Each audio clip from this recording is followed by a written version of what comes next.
craft surfboard supporter because he doesn't like China. For sure. He would be Donald Trump would be a craft surfboard supporter. But I'm pretty sure Biden would be full Wavestorm. Oh yeah. Biden would be a pop out guy for sure. Biden would be controversial. Biden might be a surf tech guy. These are some hot takes. I love the people are going to be so mad making Trump the craft surfboard guy. Trump would like roll up on his, if he could ride a Harley, you know how he loves to pretend that he rides a Harley. Like, I didn't know that. He loves like, I think the Harley thing, like really? Just because it's American made. I think it's American made and the vibe, you know, it's like tough guy, blue collar vibe. So he'd roll up if he could ride a bike. I've never seen him ride a bike, but if he could ride, he'd roll up probably on a Harley with a what? What is the surfboard that goes with the Harley?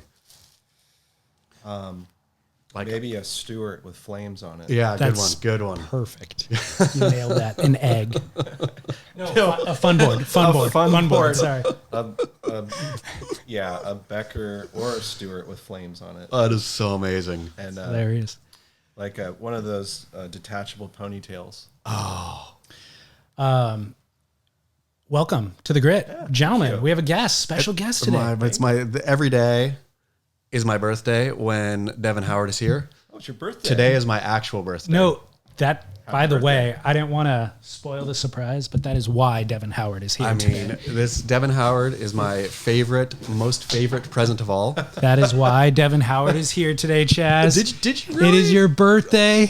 What? Birthday donuts I got for birthday you. donuts. Oh, wow. Devon, did you bring anything for Chaz's birthday? You know what? I think I did bring something. This Chaz, makes me. Can you look on the other side of the couch there? You're gonna Don't knock the mic. You're going to have to jump over the mic. Reach down. There's a box. Grab a box. Kidding me? What are we holding there? Let's see. You got to do it on camera. Sit in your chair for the unveil. Hold on. Take the whole thing. Hold on. Oh my goodness. Oh, yep. There are vessels there. This.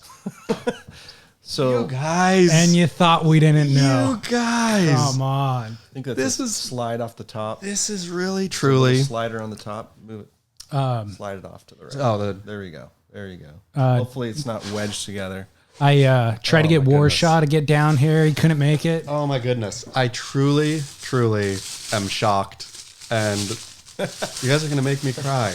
Yeah. What we have here is the most delicious Cuervo Reserve. You know this. Oh my goodness. Of course I know this. Oh. This is an epic bottle. It's very expensive.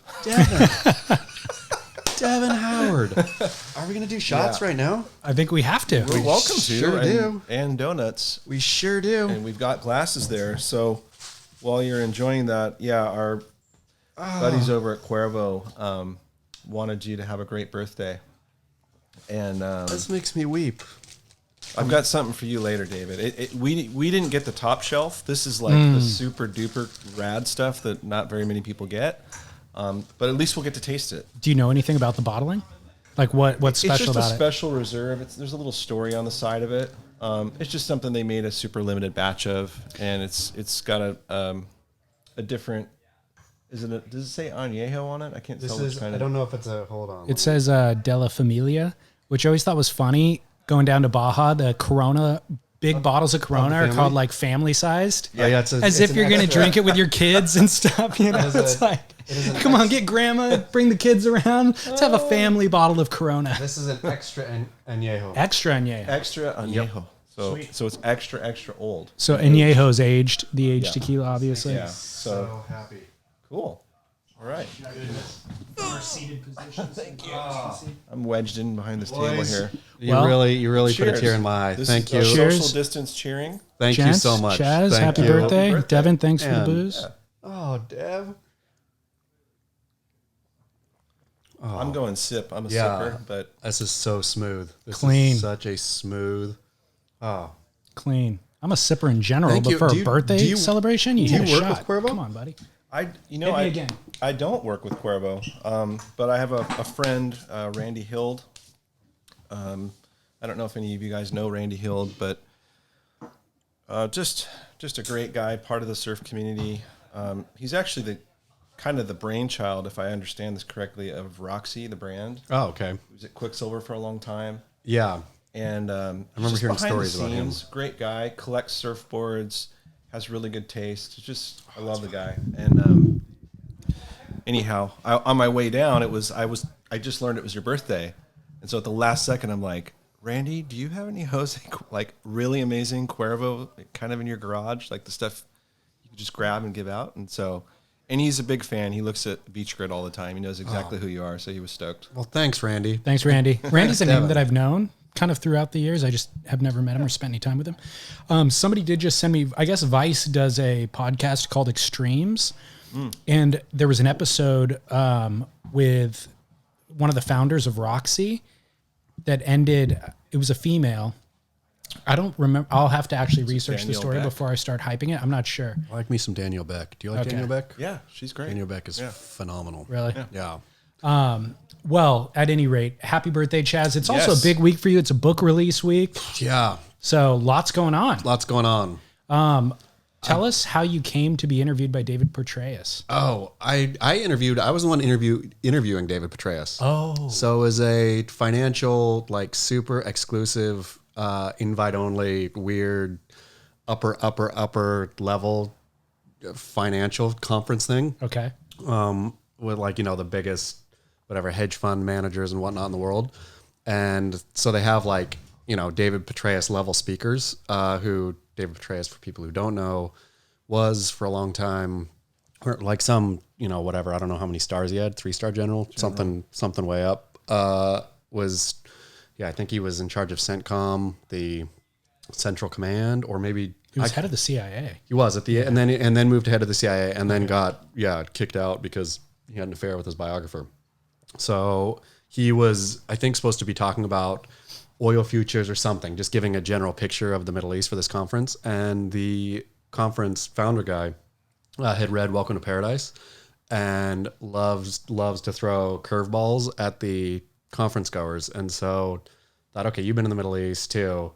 I'm going to have you interview Petraeus for his section, whatever, his thing. So yeah. It's a big fish. It was a big fish. It was funny. Do you charge a appearance fee for stuff like that? I did not. I got put up. So the conference was at the Miami's Faena Hotel, which was even under soft opening at that time, which is a ridiculous. I mean, it is a ridiculous hotel. They have a $20 million gilded, gold-coated mastodon bones out front or behind in a. It's a Damien Hirst in a hurricane-proof plexiglass thing. Like the whole hotel is absolutely ridiculous. It's actually from Damien Hirst? Yeah, it's a Damien Hirst gold-plated mastodon. $10 million? I think it's $20 million. Yeah, it's a $20 million gold-plated mastodon bones. Crazy. Yeah. Crazy. Yeah, but so the whole thing was ridiculous, right? So I was hanging out with I think there's only like maybe 50 people invited. And so it's, the owner of the Boston Celtics and who owns also the Roma, whatever, soccer team, just hanging out with those guys, like trying to get investment advice, telling them the kind of stuff I invest in, them just laughing at me. So I got to play for 3 days. Like I just had to interview Petraeus on stage and then hang out with everybody. How did you feel adequate as an interviewer? No, I'm clearly just me. So I didn't prepare at all. I wrote kind of boozy. I had to submit my questions in advance to Petraeus. So I had real boozy, whatever. Like I obviously wasn't taking it seriously. I remember walking into the Faena the first day, and there was 2 security guards, like they have a beautiful lobby, but there was like nobody in it. I mean, it was still soft opening. And I think it's even like weird security there anyway. So 2 security guards just rushed me and said, excuse me, what do you want? And I said, I was going to go to the bar and get a drink, because this is like open, that's where the conference people were, I guess, or I was told. They're like, our bar is not for you. And then ushered me out, and I said, I there's a fine thing that I'm supposed to be part of or whatever. And then they were like, eyes changing, right this way, sir. And, open the door, and there I was in financial wonderland. Yeah, well, congratulations. And congratulations on the book release. Thanks so much. Yeah, it's weird. It's weird to release a book in the time of COVID. Yeah. I got real depressed a couple days. Been depressed since it came out, basically. Because you're not getting adequate attention? Not that. It's just like, I didn't even know why. I'm probably not an emotionally healthy person. I don't think about emotional stuff very often. I just, I'm pretty much always happy and whatnot. And then, but books are hard work. And so you slave at this kind of thing. And typically I think even as silly as they are, there's like the reading, that first kind of reading, so I've done for both Welcome to Paradise and Cocaine, did the reading at Warwick's, right? And La Jolla, it's a great bookstore. And even though I don't really like the readings, there's something kind of cathartic about it finishing the process. And so instead of not doing that, just getting on a Zoom call, which, is all fine and good because I'm thinking like, I don't care about readings anyway, so big deal, just get on the Zoom call. But after it was done, I just thought there was just some like, not to make it sexual, but some just lack of release that really then, I couldn't sleep last night or 2 nights ago. I couldn't sleep one wink the night and, kind of struggled through last night, but I'm back today, back on a even plane. Right. Yeah. Interesting. Yeah. I can't relate. Yeah. Can you not relate? I've never done a giant project like that. Mine, the podcast passion project sort of thing, is just this perpetual wheel that I never get off of. Yeah. I'm simultaneously editing, pre-producing, researching for the next thing, and publishing all on any given day. So it'd be like that. And then if it was working towards something where it was had to finish, right? Yeah, Where you were going to present. I would love to finish.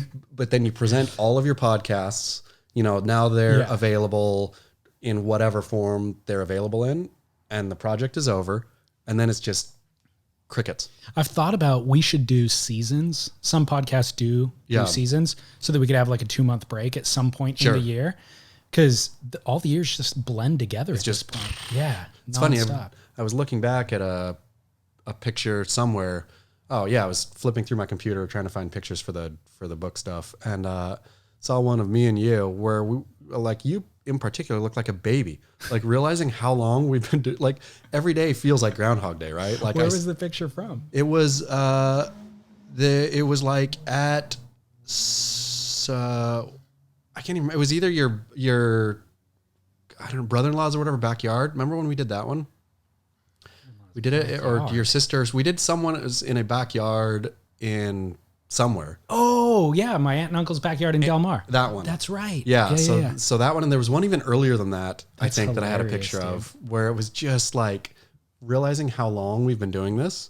It's been a long time, but which is my life typically too. Every day is Groundhog Day, right? I get up, I do the same thing, and so when there is a sort of break in that, then it gets weird. Yeah, I guess. Yeah.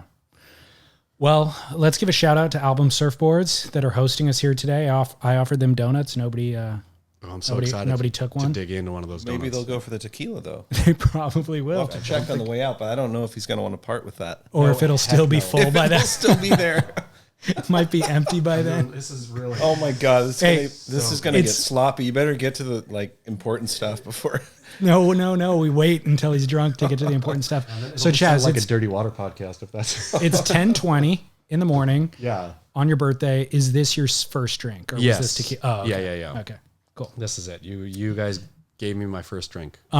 So also anybody that wants to witness the debauchery visually, we're on YouTube now. It's nice. Come hang out. I'll tell you what, the mark of a good tequila for the viewer is when somebody drinks like this and savors, as opposed to because tequila will get Wince. you. Yeah, the tequila will get you that face accidentally if it's not good. There's no wince. Yeah, there's No wince. no It's wince. like a smooth, It's a great tequila. like Caramely. smooth whiskey does the same thing. Yes, exactly. You guys want to hear some feedback from our last show? Yes. Yes. So Devon, I don't know. Have you been listening weekly? It's okay if you haven't. Not lately. Okay. Well, Chris Ward, we did a rant about Chris Ward and kind of calling a spade and not overlooking his many blemishes.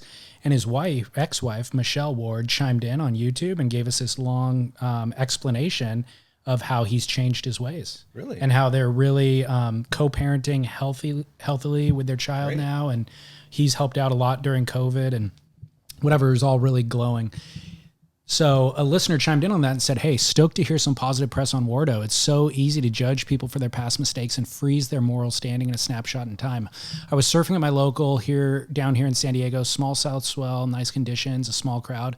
While sitting out the back, I look towards the beach and I see a tan, tow-headed Caucasian fellow skipping down the rock path with a wave storm under his arm and a little boy in a blue wetsuit. Oh, geez, I grumbled to myself.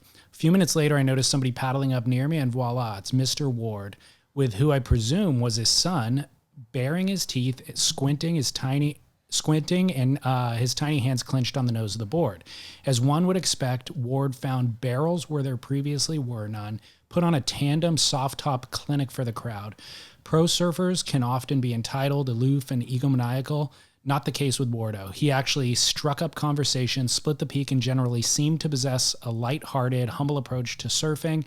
For someone who has fallen from grace more than once, Wardo came off as the guy you're always stoked to see in the water at your local, hooting for your waves and sharing, at the risk of sounding cheesy, aloha. My interaction with Ward has made me reflect on how complicated we are as people, except for Kelly and Zuckerberg. He actually said that. Stoked that you two carry a sense of humor that helps you break through the dogma and social convention to see the gray in life.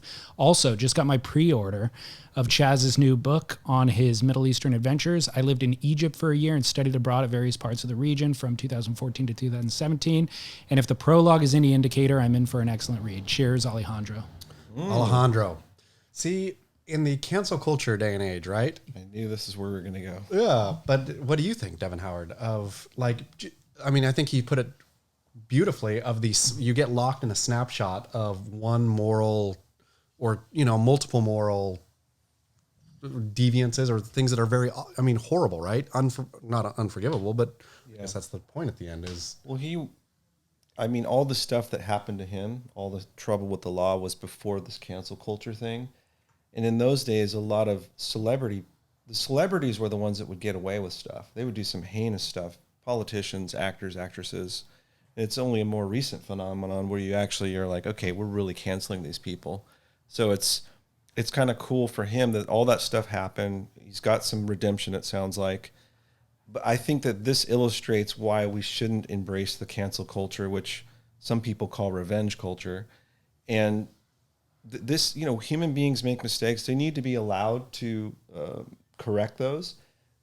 Obviously we all have family members that go to a point where, like I have a family member that's abused drugs over and over and over again, in and out. And then you just at a certain point, you're like, okay, how many times? There's a limit. Yeah. But I think all humans deserve a few chances within reason, short of murder or, really heinous things, to correct their ways. And I think that's the human experience. And that's what's sad about right now is that we are defined by things you did 10 or 15 or 20 years ago. And it's just so unfair. And if those are the standards we set, we're not going to be able to live together. We're not going to be able to function as a society.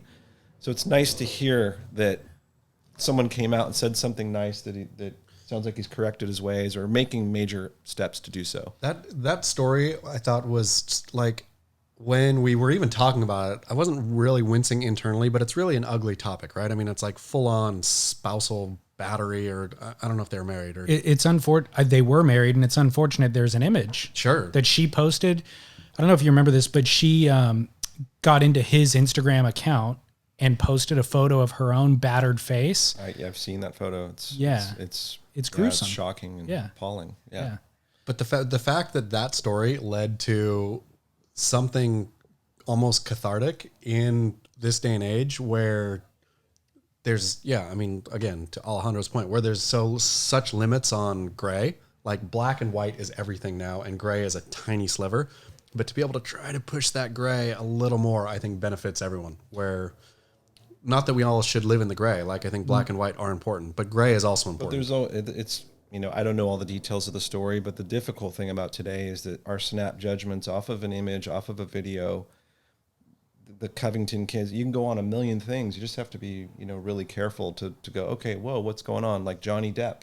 Yeah. Johnny Depp went through all that stuff and then come to find out later, his wife is a bona fide psycho and he was ruined. How good did Johnny Depp look through that trial though? Johnny Depp seemed like, he looked awful publicly, clearly, but his responses to stuff was such like your funny drunken bros response to something like, I suppose that's what that was. Whatever he said, I was probably like Johnny Depp's body of work, but was indifferent to Johnny Depp as a person. Pre-trial, post-trial, I'm a straight up Johnny Depp fan. Yeah. But what I love about this is that the victim of, the violence had, you know, the courage or whatever, what's the right word, to come out and acknowledge those efforts. Those things give me hope that like we should be able to allow people to correct their ways. Fully agree. Beautiful. I think there's a lot of ugly things about this time that we're living in. The cancel culture thing is almost the ugliest to me. It is the most hypocritical, first of all. It's saying we embrace, like we're liberal and we're open-minded unless you think differently than we do. And if you do, then we're going to shut you down permanently. We're likening it to like the Salem witch trials. It's just, we have no evidence. We're just believe this one thing. We don't care what other facts come in or science comes in. We're just going to believe this one thing and literally burn you at the stake for it. And that's what this feels like. And it's not going to age well. No. You know, the cancel culture thing is going to age really, really poorly, I think, in short order, because level-minded people recognize what you're saying is that we all make mistakes. The problem is, though, you want to know the problem? I'm gonna point out the problem. The backlash against cancel culture is that it's white men are the one who are saying like this cancel culture is bullcrap because they're the ones who are protected by the culture that exists. People who are outside of that culture are super happy to cancel the entire thing because they're not participants in it or power brokers in it. So like, yeah, screw you and you're being scared about being canceled. You're canceled. You're canceled. You're all canceled. You guys made a mess of everything so long. Young, you know, African-American and or Hispanic and or whatever people are going to rise up and this whole thing is going to change. You guys are just hanging on to this dying culture. I feel optimistic. I feel like even among the minority groups, the level-headed, rational thinkers will emerge as the real leaders. But what is rational? I mean, rational-headed level thinking serves us, right? What do you mean by us? I think it serves the populace. But who is the populace? Who? Well, right. So that's exactly where we're at, is where there's a flipping from minority to majority. Yep. And so, you know, quote, minority groups are kind of now, they are the voting public. They're the ones who are spending the most money. They're the ones making the economy turn. And so their voices need to be heard. They will be heard. And I guess it just makes so much sense to me, like how bad cancel culture is. But then realizing if I was somebody who had no voice at all, I'd be like, fucking burn all the witches at the stake. Totally. String you up, string me up, string all of them up, burn them. Who cares? It's almost like Trump as a symptom, as a representation of the sickness of America. He is the most extreme version like of a totem. He's a totem out there saying the most outlandish things, just 20,000 documented, the post just tallying them up every single day, you know, and he doesn't even care, doesn't even acknowledge it, just keeps going to where we needed like an extreme thing. If it would have been Hillary or whatever else, it's just more of the same kind of obfuscation and subversion and all that sort of stuff. And everybody kind of turns a blind eye. This is so obvious that the totem, we need to burn it down. Yeah. It's like, God, we need to just burn it down at this point. So cancel culture with the subject of surfing, is there any major things that have been canceled? Like, has surfing been nailed by it? Am I missing anything? I don't think it's been really nailed by it yet, but I'm kind of waiting for that shoe to really drop. If the problem for surfing is, and this is a WSL problem, which this will segue beautifully into Surf Ranch, and the rumble at said Surf Ranch, the stumble at the ranch, is surfing is just not big enough anymore culturally, I think, to actually get canceled. Because I've read, there has been, you know, the New York Times piece, there's been a couple pieces. Daniel Duane, love Daniel Duane, phenomenal writer, wrote the surfing is inherently racist kind of. I don't even know if that was his point. Sorry, Daniel Duane. But it was something like that. It was some negative thing about surfing and surfing's, you know, acceptance of others or whatever. And there's been these surfing is racist. I think they go over like lead balloons in the general public because the general public doesn't give two cares about surfing, which again, surfing is just as a culture. I think it's still vibrant and still infusing and whatever. But I don't know what somebody'd have to do to get canceled in surfing. I think people say that guy said that and that tiny. Well, we've had a couple of examples in the last month where people would have, because that Twitter account, was it Double Shaka? What's the Twitter account? posted the Damian Farrenford thing, the Chloe Andino, Evan Geiselman stuff. Certainly Kelly Slater said stuff that was fully cancelable. I mean, Kelly Slater calling Peter Schroff like a sexually confused. That's very cancelable. I mean, Very that's cancelable. 1,000. And then the Chinese girlfriend comment. Kelly Slater said 2 straight up cancelable things in 1 week. I think he said he'd drop both those. To your point, it's not big enough for anybody to even care. And those those biggest who star in do the sport. care, we feel like we're all brethren. It's a small industry, and you want to kind of insulate and protect your brethren from the bigger. It's also real easy to make fun of Kelly. I mean, and it's really fun, I think, to pile on Kelly. Nobody has deserved to pile on more than Kelly Slater. Kelly's got Trumpian instincts at this point of, Kelly hit the triumvirate, the hat trick, what I was looking for. My girlfriend's Chinese. Peter Schroff, as a gay man, is sexually confused. And my wave pool in Australia is environmentally friendly. And screw all of you for saying it's not. Well, we're bulldozing a wetland. We did environmentalist, racist, sexist, or homophobe. Yeah. The real hat trick of no-nos in basically 1 week. And nobody's going to say boo about it just because it's not big enough. Well, back to our point, the reason why we won't say anything about it is because We say stuff about it all the time. well, we do, but we don't cancel him. We joke about it. Kelly is a funny And we asshole. call him out. Yeah. But we also see that there's a lot of gray. Back to Alejandro's comment is he's a complex person. I don't think he's racist. No. I don't think he's sexist. No. I don't think No. he's, if anything, he's kind of short-sighted in his environmental efforts. But He's saying he's still a complex person. He says stupid stuff.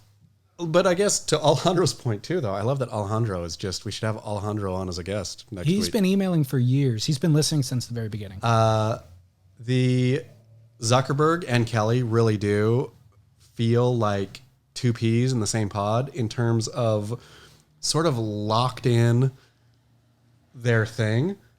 Not that they deserve to be canceled or that they're irredeemable, but there's something real. Kelly is not going to change. Yeah. He's getting more ludicrous. But that's the plight of being wealthy, great looking, and celebrated from childhood. I mean, Zuck is ugly.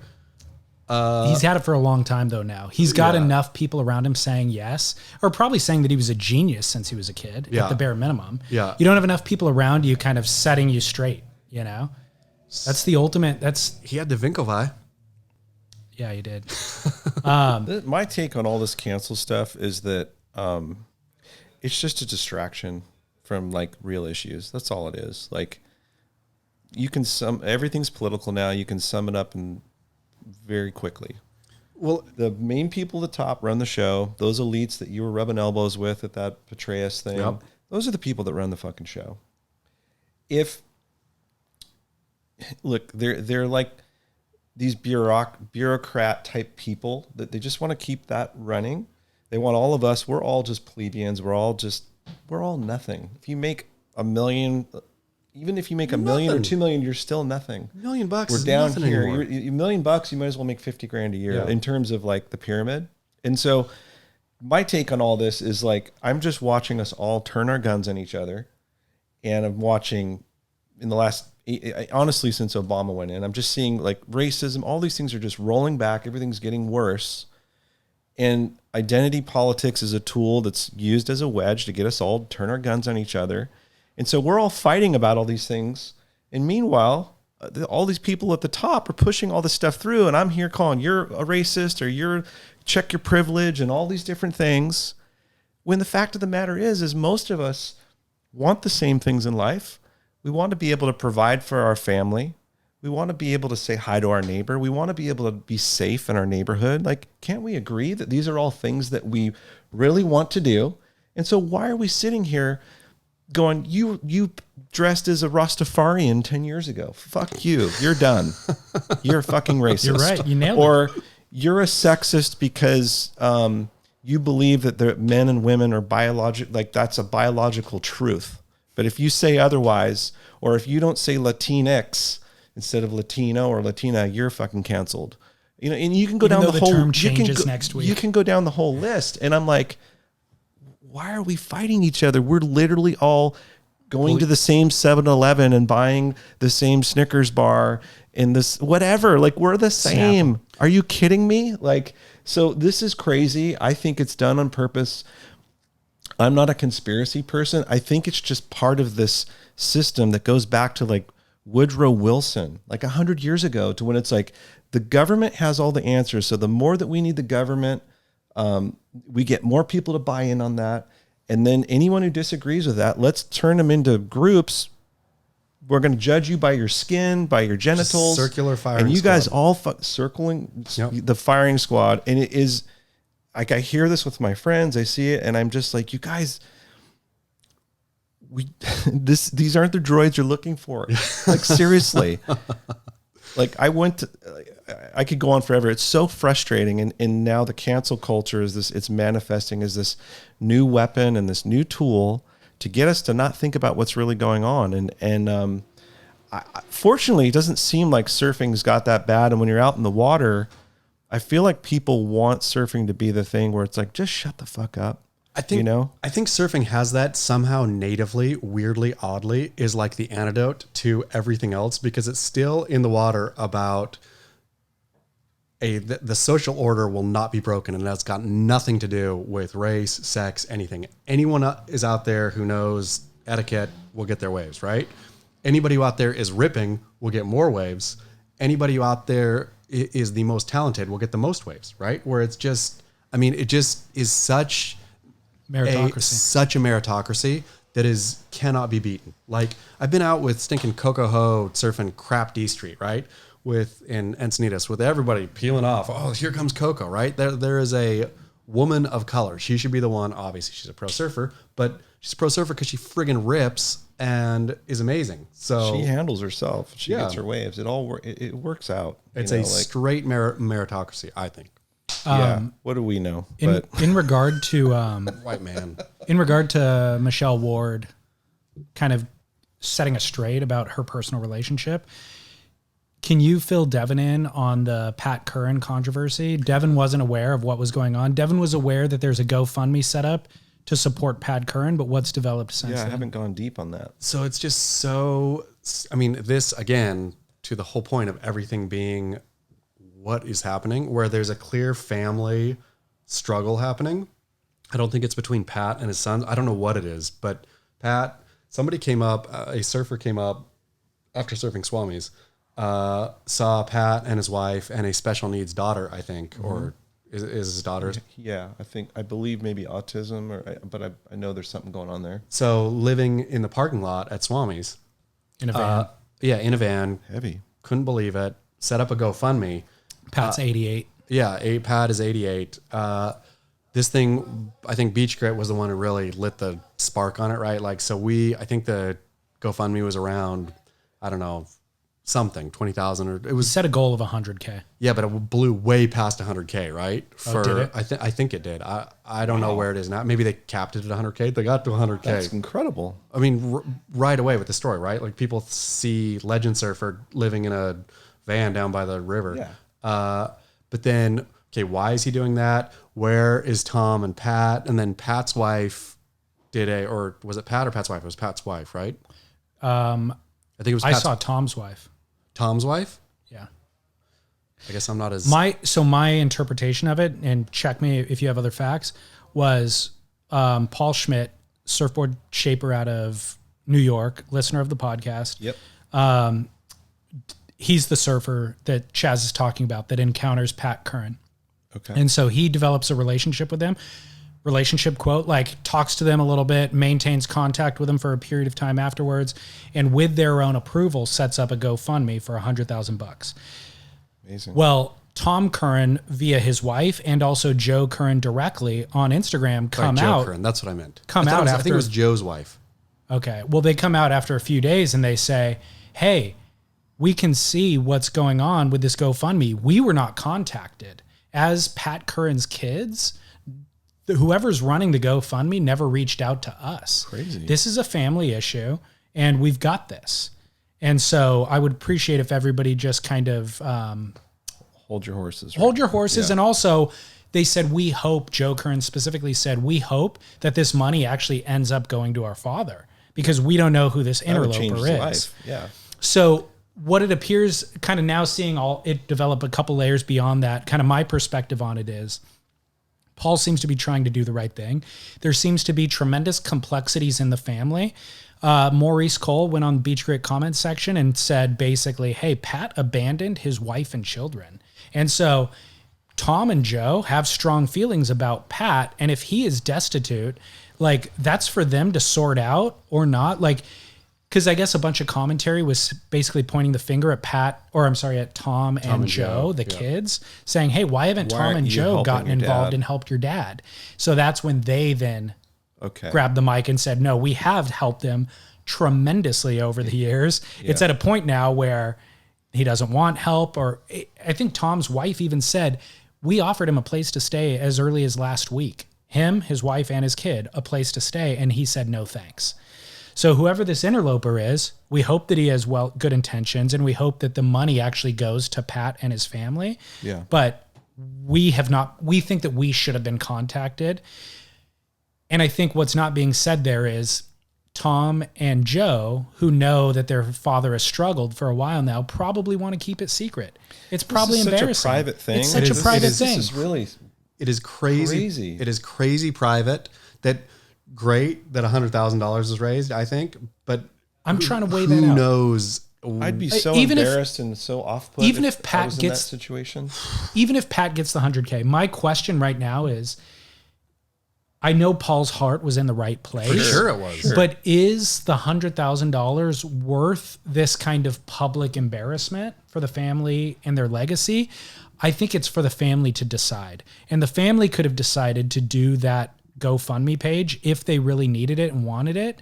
I don't think it was really Paul's position to put the family in this position. But I mean, that's the thing, though. I think if you're Paul, right, like you see a problem, you see a way to address the problem, and you go address the problem, right? You like, okay, this guy needs some money.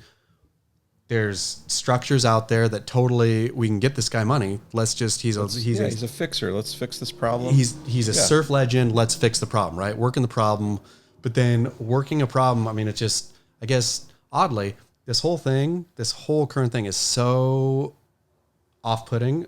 Wow. But it's also something about like surfing is still a family, right? Like we're a weird family who gets off-put by weird family, because this story won't go anywhere outside of the surf world. So this is a thing for the surf world to, and the like super core surf world, right? The people who are consuming core surf media to have opinions about. Apparently they care. I mean, $100,000. That's. I think it was like like part of these things. It's sometimes hard to get it to 15 or 20. I think it was like that too. I think that's crazy. I think it was like gas on the fire, where everybody, I think, thought stinking Pat Curren, like legend of legends. Here we gave us go. the great Tom Curren. Precisely. Here it's game stinking on. Which again, I think silver linings here, making it antidepressive. The fact that surfers, beautiful little surfers, still care about stuff. So whatever the mess is, it's a mess for Joe and Tom, I think, or can be a mess. But they could all say, look, yes, this was a sort of inter-family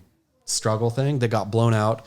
Thank you, Surf World, for caring enough about our dad's legacy and our legacy too, to kick in the money. I mean, I think they should, at some level, just be grateful, even though it's awkward. It's way more awkward to make a GoFundMe for if you're Joe and Tom, to make a GoFundMe and say, our dad needs help, without helping your dad yourself. The strange thing was Joe and Paul fighting in the comments section. Yep. Where it was on Joe's own post, I think. Paul jumped in and was like, hey, I'm doing this because Pat hasn't received the help. Like, my heart's in the right place. And then Joe arguing back with Paul. Yeah, but we still should have been notified as the family. And then Paul fighting back with Joe. It's like, dude, this is really now getting distasteful. Fighting with the kid of the guy that you're trying to help. But I was thinking about with Michelle Ward, she's she's a lot more evolved than I anticipated. Oh my goodness. And so I think about my own family relationships and people who have scorned me or that I feel scorned by or whatever. Like, Joe and Tom, if Maurice Cole's comment is true, okay, Pat abandons wife and kids and they're disgruntled about it. When do you get over that?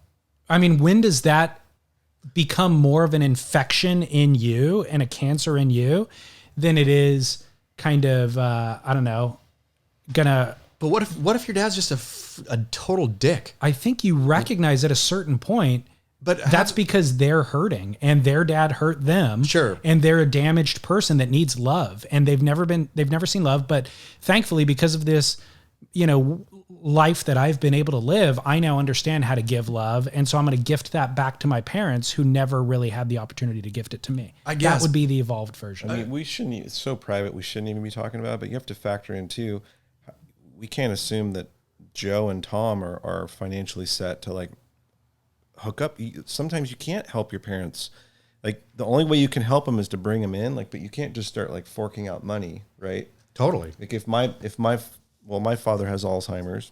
Now my mom has lymphoma cancer. So, and I'm thinking about, okay, they have money to take care of themselves, but they're going to need physical help at some point. And I've been talking to my wife, gosh, at some point they're coming there in. might be an interim period. It's like, I don't want them to go to a home, COVID, all these things. And it's just sad.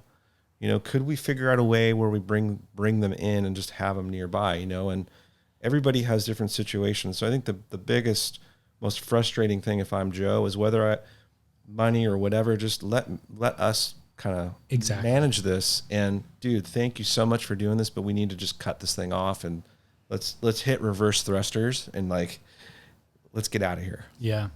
Well, I think there's no way to reverse. I mean, this is now public.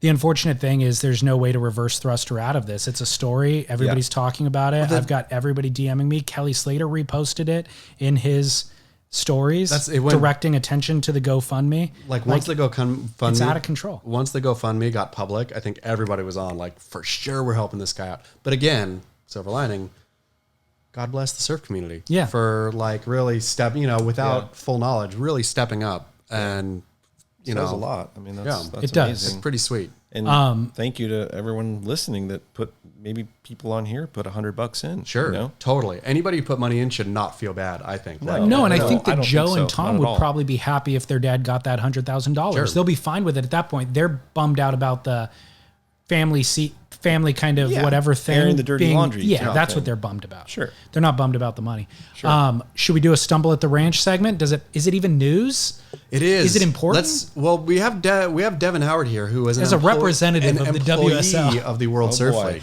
No, he's the representative. Should I put on one of those? He What's is the here. thing you put on and for boxing so you get punched in the head doesn't hurt as much? Okay. I don't know what that's called, but yeah. What is it? Headgear? It has a name. Headgear. Okay, I'm just curious. True to my word, I did not watch one, or I did. I flipped it on driving, stuck in traffic, 405. Flipped it on, heard Rosie and Joe talk. Hadn't started yet, even though it was start time. I could take a minute and a half of their voices before I just flipped it off. Said, I can't watch it. I cannot watch this. I also did not watch. So this is a news story right here. Is you and I are actively engaged. We want surf contests. We like, and we still didn't watch. Did you watch Devon Howard? I did watch. The entire, how long was it? Did you sit down? Did you give your full attention? No, I didn't. I was doing sort of chores and things. It was one of those like playing in the background because I knew there was 4 minutes between each ride. I just would, okay, I'm going to do laundry. I'm going to do this stuff. And then, go look. But they were having, as everyone knows that is listening, the website, the player was crashing. So there was issues. And so I was like, man, what's wrong with my signal? Or I'd never experienced that. And after an hour of it crashing and watching like 400 commercials, the same ones over and over, because you have to keep like going back on, I was like, it's probably on YouTube. So I went to YouTube and had zero issues at YouTube. It played right straight through. You can always, if you ever wonder about what you should be and where you should be watching something WSL, the Beach Grit comment live feed will let you know right away because so many people are watching from so many different places. And so people will problem solve in their like breaking out, dropping, go here, it works here. So, but why are we even dealing with this? Tell us what's going on at the WSL when they launched the Facebook partnership that was supposed to be, I think, $30 million for 3 years. It failed on the very first outing. Yep. and they had to set up a secondary feed for it on their website directly. Now this seems to be a problem again. What's going on? Who's to blame? Well, from what look, I'm not in there. No one's actually in the office. Everyone's working remotely. From what I've been told, so if you've noticed, they put up a new website a few months ago. They've switched out the player. So the way that you watch any of the live events that we do, they've changed the player, something to do with Amazon. I don't know. I'm not a tech guy, but the plugins and whatnot was not fully vetted or wasn't dialed. And as we saw, it crashed over and over. I've been told from Pat O'Connell directly that issue is completely solved. It won't happen again. They just, for whatever reason, didn't anticipate that or didn't know that was going to be an issue. Do they care? I mean, did they see Rumble as the Ranch as sort of a beta test for live surfing in the COVID era? Or was this, hey, let's get our fan base back in? Because if this was let's get our fan base back in as opposed to a beta test, I think between the, even from the funny Agarshi, how funny it is that you misspelled one of your main guy's names on the back of his singlet. It just seemed like truly and honestly, the World Surf League has 2 employees, Eric Logan, who's honestly in the back screen printing jerseys in between running the feed, in between. I mean, that's the way it felt. It felt like this place is so threadbare.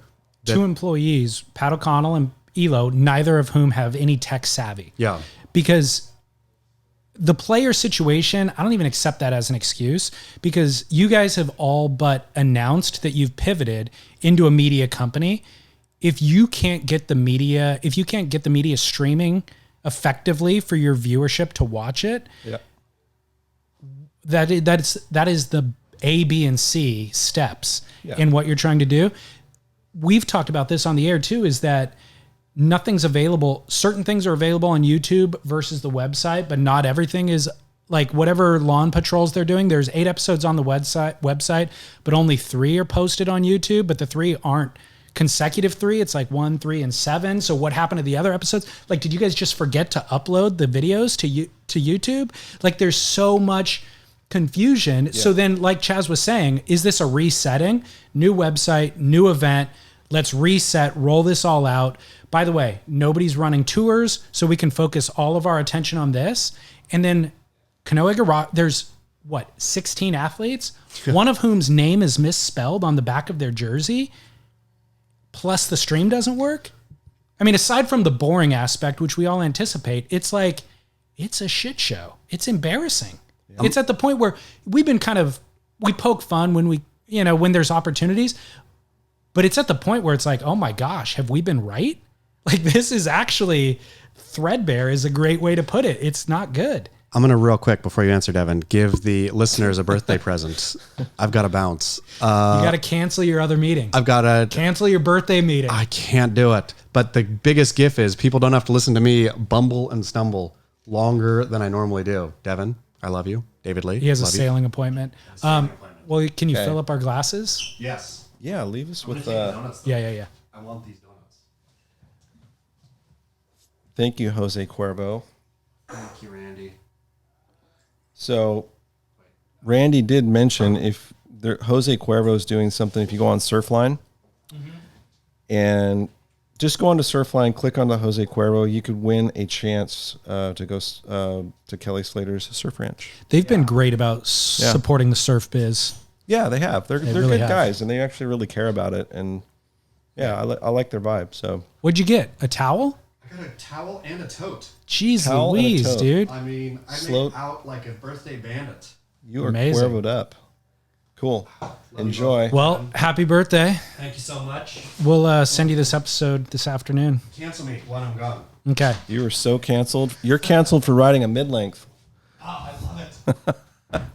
So, I mean, those were a few things. I think that's all, gosh, I mean, very fair criticism, and there's not a lot I can defend on it because, and it's not even me passing the buck, I'm there to help. Longboard Tour director guy. I'm sort of a bit on the outside, but look, I did talk to Pat, and I brought up some of these things, and I'm like, so what's your take on it? And he's like, we can't really hide behind these issues. They're screw ups. And so what his feeling is, and the people that are still working there, is this is a time to experiment with new formats, new ideas. And he's like, some we're going to get right and some we're going to screw up, and we're looking at the Surf Ranch event and the team event for what it is. What we liked about it was that we got some kind of live sports action going, which has been lacking for a long time and hard to do with COVID. But we'd never done a teams event, didn't know if pulling the names from the hat, is that a good idea or a bad idea? And he's read the comments and he's hearing the feedback even from the surfers, of like, maybe this wasn't the best idea, and the Surf Ranch itself is already challenging. We already know, you said we know it's boring. So they're looking at, okay, if we do this again, so for example, there is an opportunity to try this over again. We do have a day set aside for the Longboard Tour, which is on hold as well. The Longboard Tour is supposed to have 4 events for this year. We have none of them. Actually, we did one. That's right. Did Noosa. We were really the only championship tour event that got off the ground this year. But we were unable to do the other 3 events. So it has been brought up. What if we do something with Surf Ranch? Would people be into it? Would they enjoy it? So right now we're kicking around ideas of what that could be like, and literally talking about these things you brought up, like how do we not repeat the things that didn't work? So, okay, maybe team's not such a good idea. Maybe we go to individual. And additionally, how else could we make it interesting? And so anyone that's listening, feel free to DM me. If you have a great idea. It is a blank slate. It's not for sure happening, but we have a few days that are not booked and they're open. And I do think it's a good idea to do something with longboard surfing. I've seen Alex Nose, I've seen Jared Mell, I've seen Honolulu Bloomfield. I've seen a number of people ride it, and it was Harrison Roach. I thought it was interesting because that wave really lends itself to that sort of horizontal linear surfing. So what we really need to do is figure out how can we make this worthwhile for you to tune in. Is it live broadcast? Maybe it's not. Maybe it's a produced show. Yeah. That's the problem is trying to force it to be a live event. There's not enough drama and intrigue for us to actually set aside our day, sit down and watch it. The surfing, if you took alternative craft, anything from a fish to a longboard and whatever else fits in that, anything other than a pointy thruster that needs to go vert, that could then be interesting. And it could be we have 12 boards and we have 12 surfers and we're going to randomly draw and you have to ride that board and you can make it competitive in some way. Chaz and I have talked about incorporating celebrity, like whatever celebrities you guys are doing the podcast with now. I think it's called One-on-One, where they had John Florence interviewed Jonah Hill and Steph Gilmore interviewed Diplo. Like I would presume Jonah Hill as a novice surfer would love an opportunity to surf Surf Ranch. Yep. Why not get Kelly to bring Jonah up and teach him how to ride the wave? Like that'd be way more interesting, and it could be pre-produced, post-productioned, and put out there as a package. That would be better. There's ways to create content that will engage people. I don't know a way to do it live necessarily from Surf Ranch. I think live's going to be tough. There's so much downtime. I just don't think people have the patience for that. What I would like, if you're willing to comment on it, is what is going on behind the scenes? Like these missteps are inexcusable. With the amount of planning, time, and resources that they have, there's got to be an answer somewhere. Like there's going to be information that comes out later where everything's going to snap into place perfectly and be like, oh, Dirk pulled 90% of the funding. That makes sense. That's why the website doesn't work. That's why things weren't uploaded to YouTube, because he knew it was a COVID year. So let's just not fully fund it. Yeah, that's people's hands are tied. Of course that makes sense. There's going to be something like that. What is going on behind the scenes?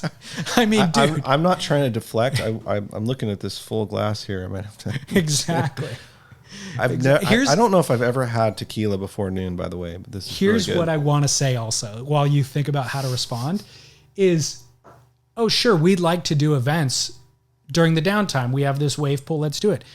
Jamie O'Brien and his vlogs haven't missed a day of work during COVID. Ben Gravy hasn't missed a day of work during COVID. Yeah. Chaz and I haven't missed a day of work during COVID. Like all the other media companies, quote unquote, in the surf space have continued to generate content and have also pivoted. Like we're doing video now, like we've all figured out a way to keep filling the space and arguably gain market share during that time. So the fact that the one with the most resources hasn't been able to figure something out is alarming. Yeah, I mean, gosh, those are all fair things you're pointing out. Not a cop-out, but, kind of like how Mike Parsons was the tour director for Big Wave or Josh Kerr for Air Show. With Longboard, I am really outside of that mechanism. We're like these satellite programs. So I do know that there were some layoffs. I don't know exactly which roles those impacted. I don't know if that's been reported on or whatever. I don't think it's anything controversial, but almost every company's cut back 30-40%. Totally. Patagonia, Hurley, go down the list, all of them. I'm sure that's had some impact, but I don't think there's any really great excuse for those, kind of mistakes. You should be able to spell someone's name correctly. I mean, if things are coming down, you've done things that anytime you do something at the last second, you do marketing and anything that goes to print and you're the only set of eyeballs. And it's like, okay, looks good. And it's like, those things do happen, but it's unacceptable. It's like I edited magazines for 5 years. I was at Longboard Magazine, which when we were talking about how quickly life goes by, sometimes I forget I did that a long time ago. That's crazy. And 5 years felt like a year. If I was to go back and look at some of the issues, there's probably some nappy typos that made it through. And it's like, fuck, and you looked at it 100 times. There is the human error piece of it, but when we've been waiting that long for an event, it should be perfect, and especially in a controlled environment. And so, again, I this is directly I was on the phone with Pat O'Connell literally before I came in here because we're talking about the possibilities of a longboard event, trying to imagine what could it be? What could we do better? And the things he really pointed out is like, we really screwed it up with this player. We just didn't have our ducks in a row. We have, there's a new guy that came in, CJ Oliveras, has great experience from broadcasts, from going all the way back to Blue Torch, if you remember Blue Torch. And there was a lot of changes made. If you go to the website, it probably doesn't seem like a big deal, but it was a pretty big overhaul. And so I don't think you're going to see that player issue again. With typos, I don't know, but dude, if we even have to have a typo conversation again, that's heavy. Yeah. I mean, it's already over the top. This is already farcical levels. Yeah. Igarashi being misspelled. There's 16 athletes in the pool. I mean, maybe they should just go with the social justice messages, and maybe there won't be any typos with. What's the social justice message?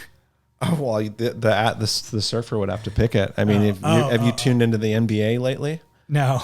So on NBA, they have a lot of different social justice messages. So after they kneel for the anthem or they exit the court during the anthem, they come back on and they have social justice messages of their choosing. Instead of their name or in addition? Oh, no, their name's not there. So it'll say, you pick the message. Really? Whatever the message is. This is going to age poorly too. But what's interesting, anybody who picks up on the subtleties of the humor of this, none of them say free Hong Kong on the back. It's really interesting. Interesting. Yes. Well, let's move on from the rubble at the ranch thing. Like I said at the beginning of it, it's almost like, I don't know. It's almost not worth discussing. I mean, it's whatever. Let's move on from it. Kandui Holdings. This is a kind of a big story.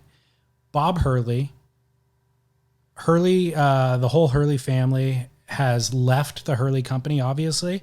It was just announced in the last week or so that they've started basically an incubator called Kandui Holdings LLC. Their first big acquisition was Simple Shoes, which is a brand from our youth. That was really like out of left field. That was like, what? It kind of, It's interesting though. It got me to think. Well, I think it's an indicator for a much bigger vision. Mm-hmm. It's not like, oh, we're going to start by purchasing this small shoe brand that people remember, but nobody's really heard of or heard from in the last decade. And then we're going to grow from there. No, it seems to me there's a clothing component, a wetsuit component, a shoe component, probably an eyewear component. And this happens to be the first acquisition. That's what I think the move is going to be. But within a few days, John Florence announces Florence Marine X. And what he says is, I'm excited to share some news and introduce Florence Marine X, a new clothing company that I'll be working on. It will definitely be a challenge with a lot to learn along the way. Growing up in the ocean, always being outdoors, it's a dream to have this opportunity. The mission statement from the company says, we want to explore, have fun, learn, and challenge ourselves. We're building things that motivate us to get outside and thrive in the elements. We're doing our best to protect the ocean and the land. Florence Marine X. And this is funded by the Kandui Holdings company, which the principal investors are Bob Hurley and John Florence himself. Wow. Yeah. I read that. That's. What are your thoughts on Florence Marine X? I don't know a lot about it. I think my first instinct, and I really like John Florence a lot on a lot of levels, like everybody. In fact, when I was the marketing dude at Spy, we sponsored him. So I like him and I like his family. When I heard that was like, it's really difficult to do clothing brands. And, we can look at other surfers, most recently, Dane Reynolds and Craig Anderson. And the thing that's difficult about clothing especially is if you think that doing these podcasts or, making magazines or books is a treadmill, clothing is the gnarliest treadmill that you could do for a business. Right up there with restaurants, like you've got 4 seasons or 2 seasons, depending which way you go, how you pick, you're going to run it. Some companies do 8, it just depends. But the lead times, the capital, not totally knowing what the market's going to respond to. You do all the research and but you could be a total flop. And more often than not, a lot of clothing companies like restaurants go belly up. I don't know. Was it restaurants? It's like 90% of them fail within a year or two. I don't know what it is for clothing companies, but it's got to be similar. Over the years, we've seen a lot of athletes say, hey, there's a lot of equity in my name. Let's go for it, or I'm over sponsor X or I got laid off. Let's go for it. So that was my initial reaction. However, John lining up with Bob Hurley and his son, those are very smart people that have been very successful. They're very savvy. I don't think they're just going to do it on a whim. I don't think they're like, yeah, let's see what happens. I think there's a lot of thought in it. The name is a little bit of a mouthful. I think I saw a meme somewhere. There was like an acronym or somebody was coming up with something that it spells Flomax, something like that, which was a bit of a stretch. I thought that was kind of funny. No, that's hilarious. Sorry, John and Hurley family. I like those guys. I'm going to root for them. Yeah, of course. But I think there's a lot of headwinds for them. I'm sure if they do the direct to consumer thing, that would be smart. I mean, the retail business is tricky, although surf retail, as you know, been doing very well. Yep. COVID has been very good to surfing. I'm sure you guys have talked about this multiple times. So maybe they're seeing something I'm not. I wish them the best, but man, that's a big gamble. The simple shoe thing's interesting too, because is this the 3rd or 4th version of Simple? I'm not sure. Because there was the original Simple. I remember when I was a young man that it came out, I was like, oh, these are cool shoes. And then at some point they came back a second or third time as an environmentally conscious brand. That's right. And I want to say that was mid 2000s, 2006, 7. And they went belly up quickly because the challenge with environmentally conscious products is you have to find the balance of responsible and durable. A lot of the most responsible stuff that's water-based or biodegradable, especially in shoes, your shoes are falling apart in one or 2 months. They're toast. And so you start adding that up. It's like, well, gosh, I'm not going to buy 5 pair of shoes a year. Yeah. I need that shoe's got to last me at least a year if I'm wearing it a lot, know? So I think it'll be interesting to see what they do with it. But the idea of simple or simplicity or simple things, I think, is on trend and on point. Totally. So there's probably a lot of wisdom in like, okay, we can bring this thing back. And for people that don't remember simple, just the word itself, like, I don't know, it's cool. I think it could work. I really think it could too. Do you have any insights into how Outer Known or Former have done as a comparison for surfer started clothing brands in the last decade? Gosh, I think Outer Known, from what I can hear and read, I don't know their finances. They're backed by a huge parent company. Right. So when you have a huge parent company, you can be an experiment for 3 to 5 years and you could be losing millions of dollars. The products I've seen of Outer Known, I actually have a few products. Just full disclosure, I was mailed a couple just as a gift. I was like, wow, this stuff's actually really nice. Like, it's made really well, but the price is a challenge for most people. I don't know anyone that's carrying it, so I would be surprised if it was doing extremely well on the books. Yeah. But I don't want to speak out of school here, out of class, because I don't really know. I think Former has done well, but I've overheard that it is really difficult. Like we work with Dane Reynolds. He doesn't say much about it, but he just says owning a clothing company is gnarly.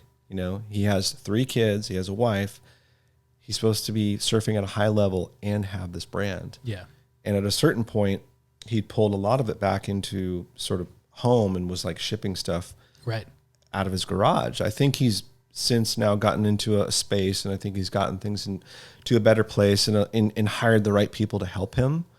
But it's a huge investment. And so I don't know where he is, but I know it's the stuff looks cool. I think it's to a certain demographic. Yeah. And I just think, again, I've been involved in surf industry and brands for a long time, and everything I've learned is that clothing is the most difficult of anything. I'd rather go into surfboards before I go into clothing. Yeah. So it appears that Outer Known is not living up to their own projections. For the last 3 years now, I've seen 70% off sales. It's available at Nordstrom Rack. I'm not on their mailing list, but listeners forward me the emails going, dude, they're offering it at 70. I only buy if it's 70% off, basically, is what my listeners have told me. So that's definitely not a great thing. That's not a good sign. Their whole, from the get-go, they really aimed for Patagonia's market, right? Where there was a sustainability kind of marketing bent, and even the way that the clothes are manufactured, the board shorts are made out of recycled fishnets, all that sort of stuff. So that's the market they were going for. Their Patagonia pricing, but they haven't been able to succeed at that level. So again, I don't know their finances. I would just guess by the channels that they're now using to sell product that they're not hitting their projections. Former, I think at best, has a very small demographic that they appeal to. Yeah. And the maximum amount of revenue they're going to generate from that demographic will not earn Dane Reynolds the living that he was accustomed to earning from Quicksilver, nor Craig Anderson. So for them, it's going to be a passion project. Sure. And does he want to ship boxes out of his garage when he's got kids and a wife? Probably not.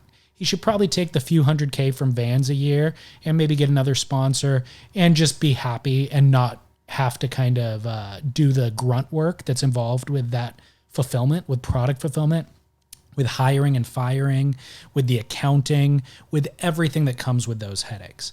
Yeah. Now, I feel like John can draft off of those guys through their kind of fledgling attempts. John can draft off of that in a number of ways. The incumbents in the industry are kind of caught with their pants down. Consumers want something that they can support at this point and feel good about. I don't know very many brands that my cohorts feel proud about wearing, where they put on a shirt in the way that 5 years ago kids would wear a Supreme sweater and be like, dude, look at this Supreme sweatshirt. This has value. This has street cred. This means something. Surfers don't really have that thing right now, so they're waiting to hang their hat on something that they feel great about.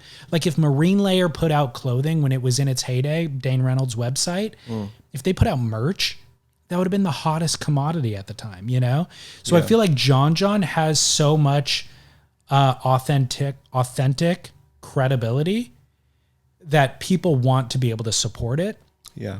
And certainly I double down on everything that you said about the Hurley family. Like the Hurley family has all of that authenticity too. And we all believe in their goodwill. And also, by the way, their ethos is always in the right place. I feel like, so this is where kind of the next bigger wave thing comes in, is while surfing has, in every effort that the big brands, the incumbent brands have made towards going public and selling to the masses, and have now literally bankrupt. Each of those companies has gone bankrupt. This is a time for somebody to swoop in and cater to the core. There's never been a more ripe time to actually do exactly what they're attempting to do, because 5 and 10 years ago, there were these incumbents. There was a couple of $10 to $20 million brands as well that you got to contend with, kind of on the retail. The Ruka types. Yeah, exactly. And so now it's like, there's kind of this vast openness with, if you have capital, which they have just enough capital, and they could probably accrue more through and the credibility of John John, the actual work experience of the Hurley family, there's never been a riper time for them to do what they want to do. So despite all of the peril that you laid out, which is very, very real and nobody's kind of immune to, there's also riper potential than there's ever been. I agree. No, I think that's true. And a lot of the majors, are feeling a little bit tired. And now is the time to switch up a lot of things. I mean, you see a lot of surfers that have lost sponsors because those brands they're not feeling confident about paying those big salaries. Yeah. People are trying new things. Even, as you know, I work with Channel Island Surfboards. Because there's no tour right now, we've been able to get surfboards under the feet of people that we wouldn't have during a normal year, because the way that these surfers work is they've only got a few months off and no one wants to mess with equipment. Right. But I don't want to name any names. I don't want to get anybody in trouble, but it's a really exciting time and we have permission to do some new things right now. And it's been fun to see what sorts of names and what sorts of people are jumping on Channel Islands. And these same surfers are also trying other brands as well. And I think by the end of this year, we're going to see a lot of surfers switching board companies. Yep. We may see some surfers make some huge changes in terms of sponsorships, because if any of them are hanging on to their contracts right now, a lot of them will be ending in that sort of December, January timeframe, depending what fiscal they run. Some of them will run through April.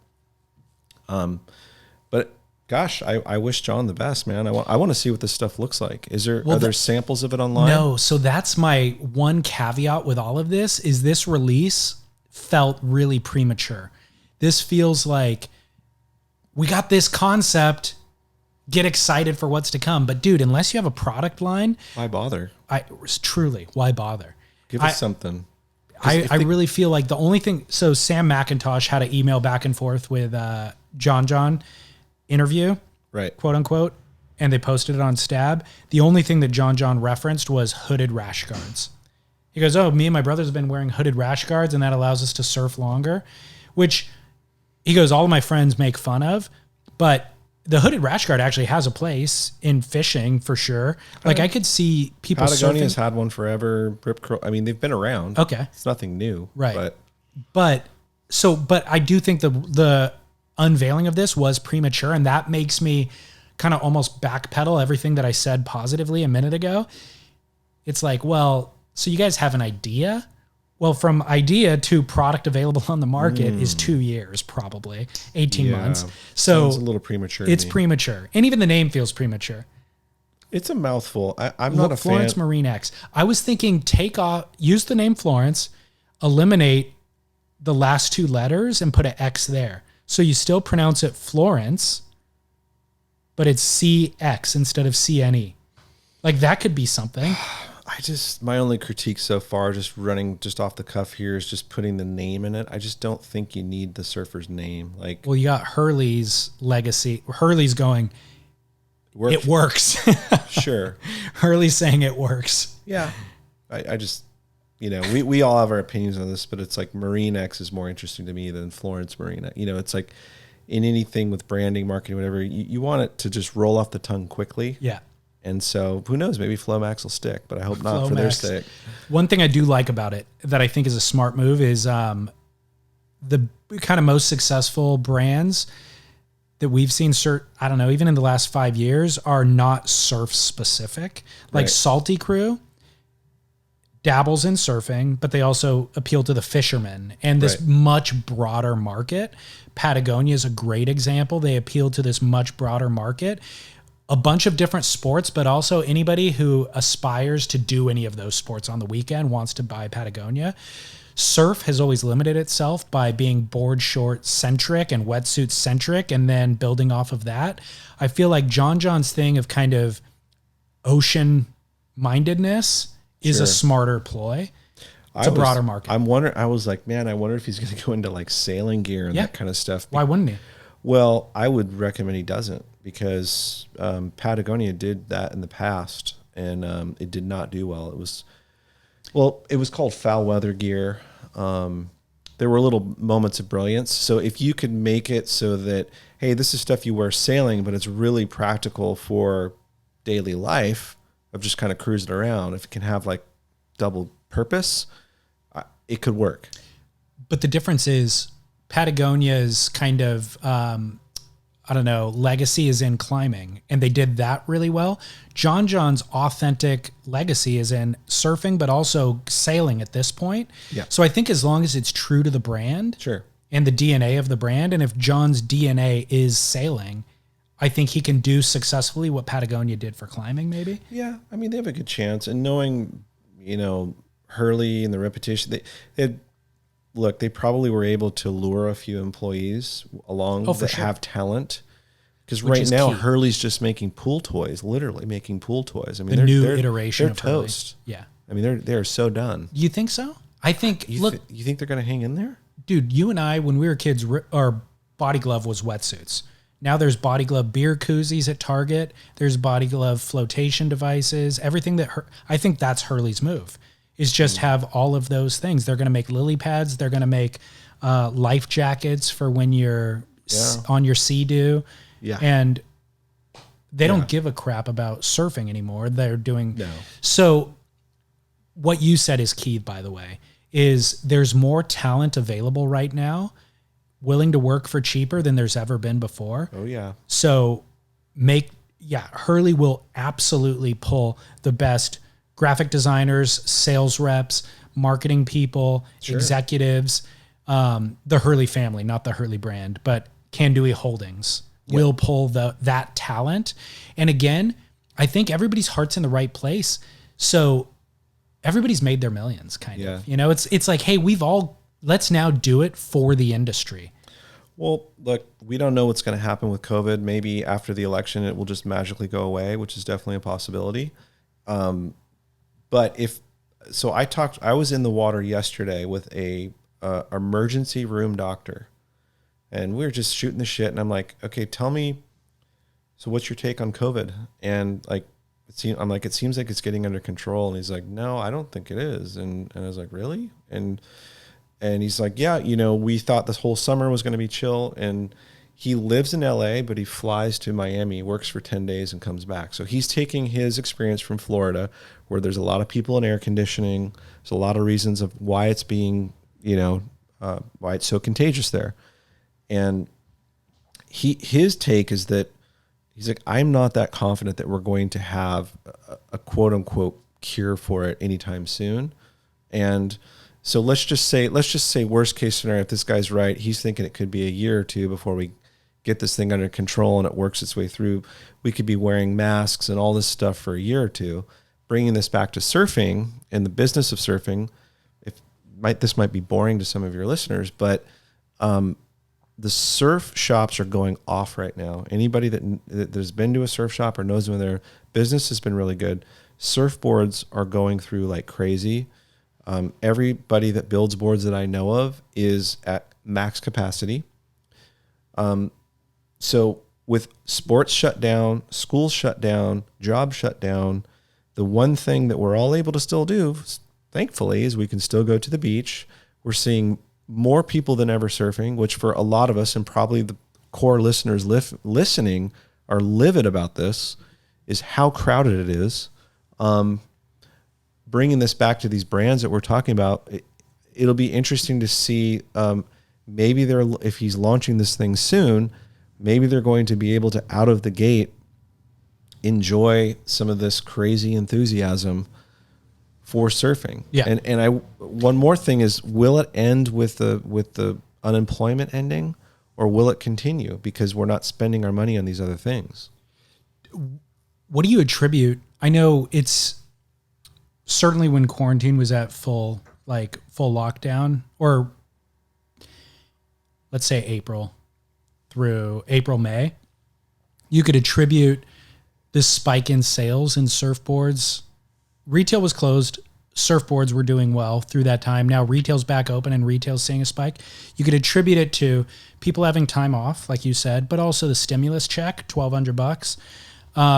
What do you attribute it to at this point? Now that we're in August, people have gone back to work. The stimulus check is spent. People have either lost their jobs or reduced their income. What do you attribute the spike to at this point? The continued spike? Well, I don't have data to support this, just observation, which is,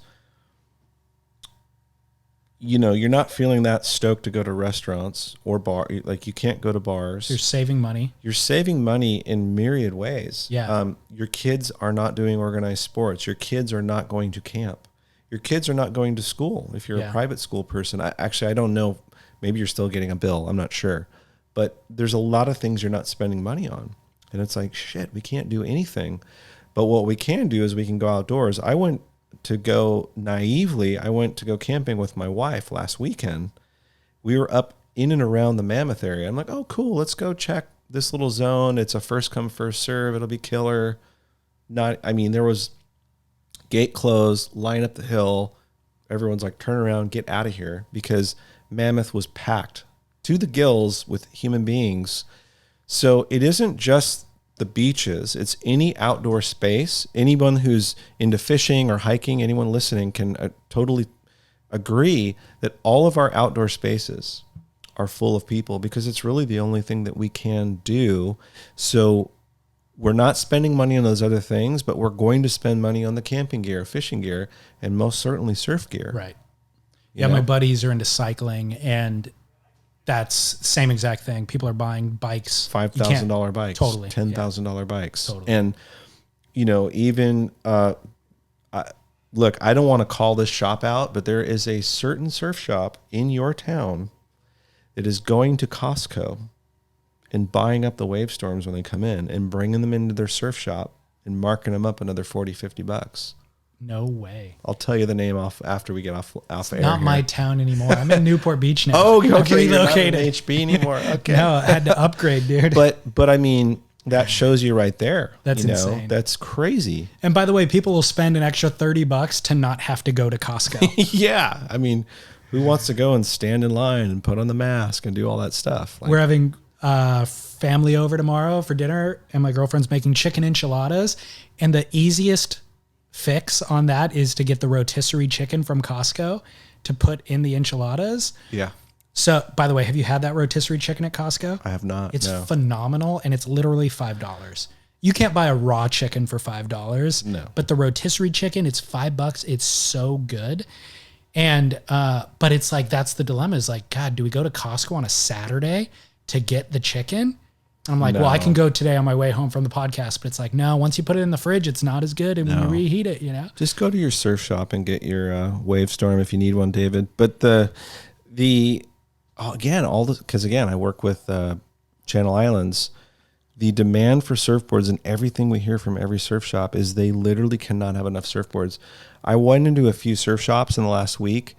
all of the boards look crisp and fresh. I've never seen that in my life. And why is that? Because the turn. Yeah. The boards. So if Channel Islands ships like, 10 or 15 boards, 7 or 10 of them are already sold before they even hit the floor. Yep. That is insane. Yep. It really is insane. Tell me about the R&D board in the works with Bobby.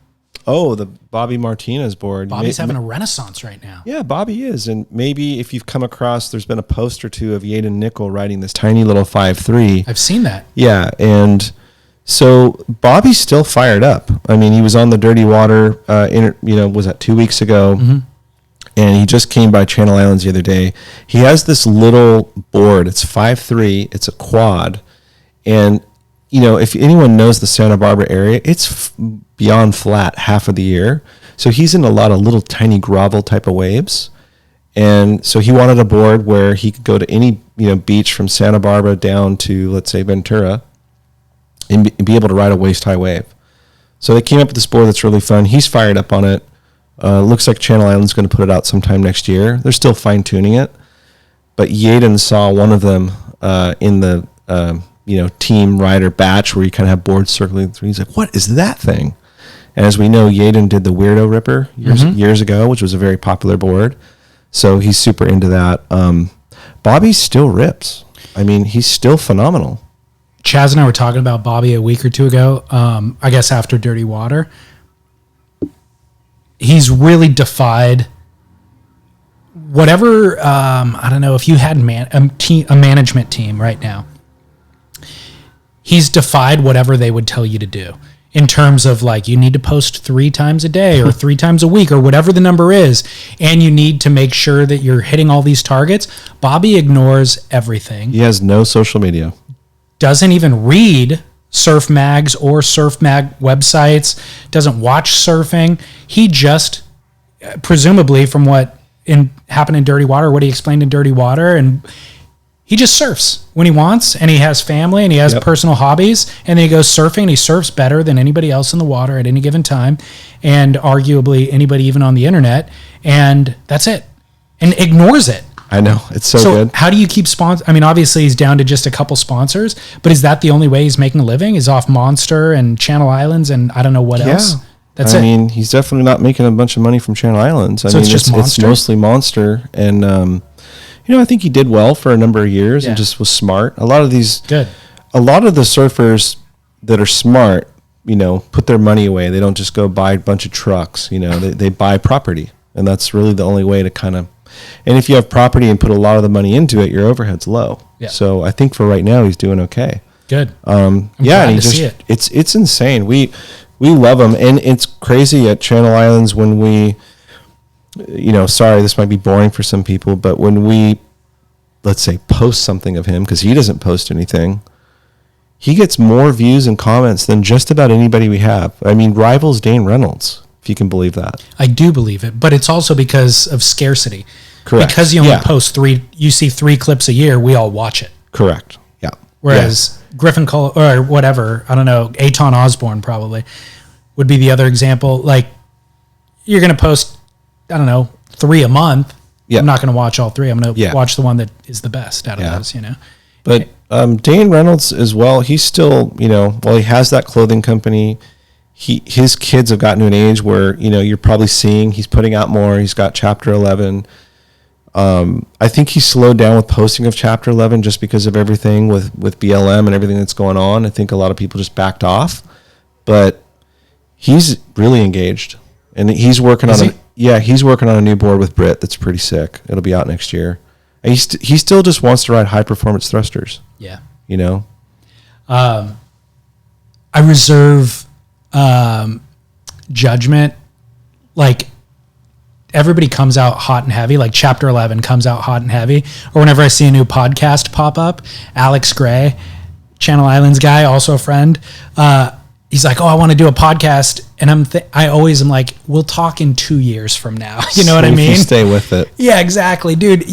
For any of these things, whether it's the video blog thing, it's so labor intensive with so little return that unless you truly have a love for doing it, I expect to see 12 episodes and then it disappears. Slowly, you know? You remember when you and I met years ago, I was like, yeah, I think I'd like to do one. Yeah. Remember that? And the more I learned from you, and you encouraged me, and I looked into it, and I went, holy shit, where the hell, how am I going to find time to do this? I know. It's crazy. And you don't want to start something and not follow through. That's just so weak. I know. It is. You know? Well, Derek Riley from Beach Grit reached out to me, I don't know, 6 years ago and was like, hey, how do you do a podcast? And I gave him just the full blueprint 101. And they finally got it up and running, you know, but it was years later. Yeah. So yeah, it's a lot of work for little return, essentially, is what it is. But what are the main ones in surf now that are out there? There's you. There's the one you do with bass, spit. We've got like 4 that we do between kind of the network So Prodan's doing one. Prodan's got the lineup. Produced by the WSL. Ain't That Swell? Are they still going? They're really sporadic in their publishing. They have a great following, and it's inconsistent publishing. So it's not like they're on a once-a-month schedule. It's when they feel like it. Right. So sometimes it'll be a couple weeks in a row. Sometimes it'll be one every 2 months. They're pretty fun. I have only listened to a few, but they've got like a kind of cool, as an outsider, the Aussie accent is entertaining. Totally. You know? They're hilarious. Yeah. They're great. But yeah, it seemed like a bunch were going to start during COVID, but I haven't seen that many, you know. Again, they come up, I'm going to start one, they go away.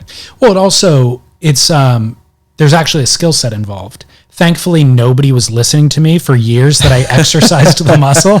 So whatever, you know, semblance of skill I have at this point, it was just through doing 200 episodes that now I developed that skill. So for anybody else getting in now, it takes a long time to develop that skill. And that's cool. You know, I know, like Britt Merrick when Britt Merrick shapes, he has his headphones on, and every time I walk in and interrupt him, which always is rough when you're a shaper, like, what are you listening to? He's like, oh, I'm listening to the grit. Oh, I'm listening to the spit. Oh, I'm listening he just listens so he will at some point listen to this, but it's interesting how many people listen to these things while they're working. Yeah. And building your surfboards. And there's got to be a ton of shapers. Yeah. That are just, you know, I know. You're in that room with no windows, like that was a lucky kind of when I started doing Surf Splendor, I was mainly interviewing surfboard shapers, and so I think it was in hindsight, a smart move to kind of just cater to that audience and provide them with content, because that's the core of the industry, obviously. Yep. And they've been super supportive throughout. And I hear from Britt every once in a while. He gives me feedback on stuff.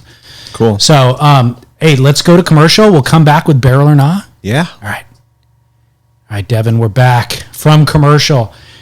Is it weird to do Barrel or Nah without Chaz? It kind of is. I mean, he just always has the most absurd, unpredictable answers. I know, and I designed my Barrel or Nahs for him specifically. So could we get him on the phone? I know. I wish we could. Where is he? Let's do it without him. Okay. One of them actually was with you in mind. So, but we'll get to that second. Barrel or Nah, hickeys. Gosh, I haven't thought about hickeys in so long. You're what age are you? I'm 46. Married, 46. How does hickeys factor into your life? Gosh, man, I'm gonna go with barrel. I think it's pretty barrel, dude. Yeah, I'm gonna go with barrel.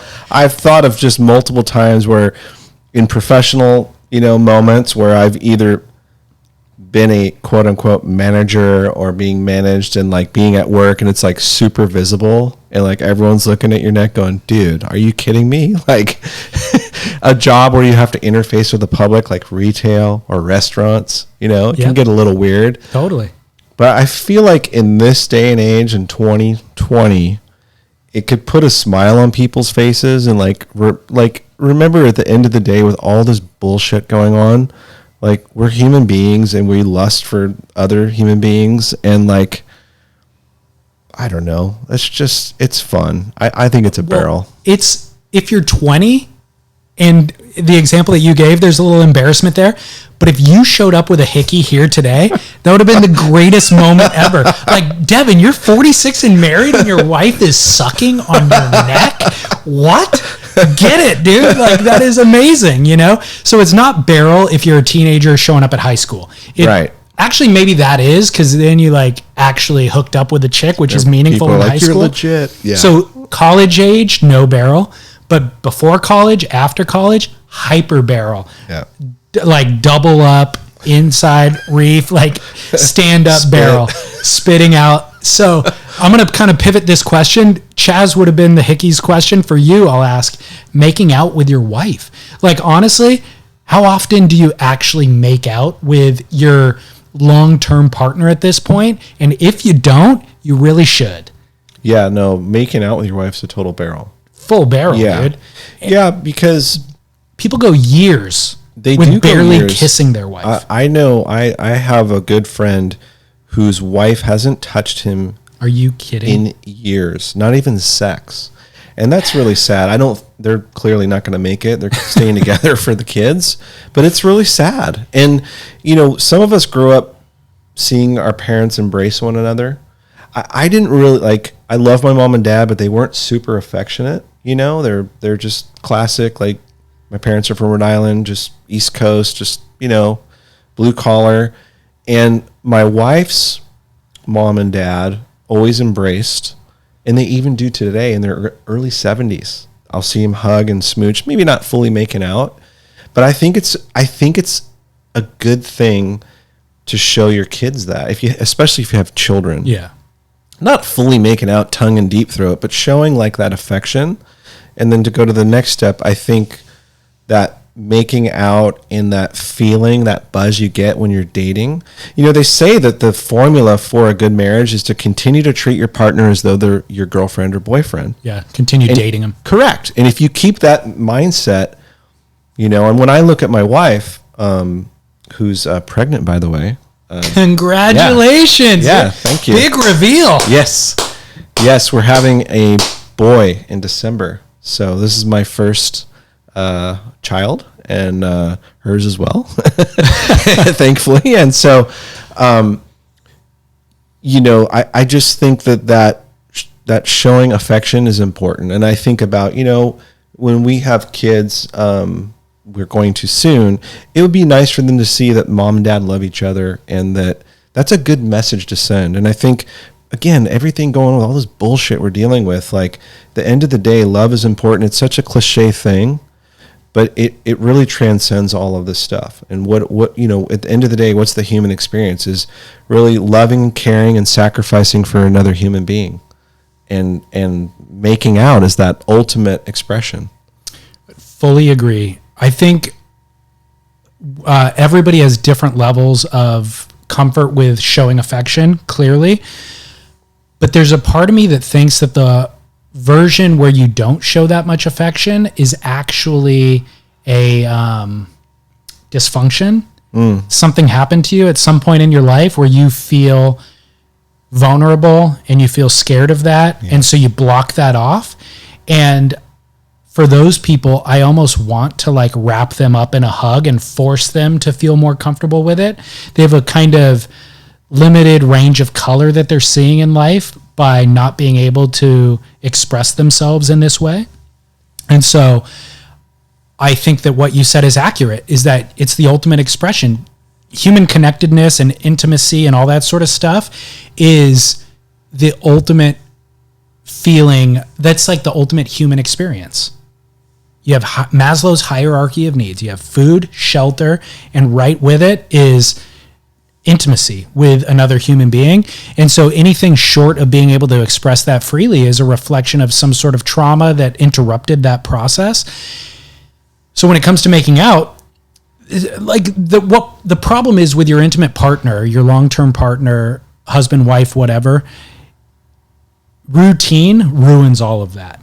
Your life takes over, and you have to pay the bills, and then you have to eat, and then you get into this rhythm of watching TV or Netflix whatever. Ruins it. Whatever it is, you know, and that zaps all of the spontaneity and the dating thing that you're talking about.